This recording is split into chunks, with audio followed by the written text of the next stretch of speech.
Si è spento dopo 2 giorni di agonia all'ospedale Cafoncello il settantenne Claudio Tiziani, originario di Cittadella ma bassanese d'adozione, ex presidente del Lions Club di Bassano del Grappa e molto conosciuto in città. L'uomo era rimasto coinvolto in un incidente avvenuto lunedì mattina a Castelfranco Veneto.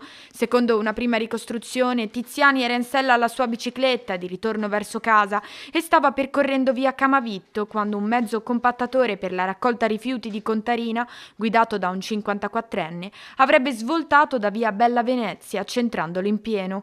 Il ciclista è finito a terra e il mezzo gli è passato sopra.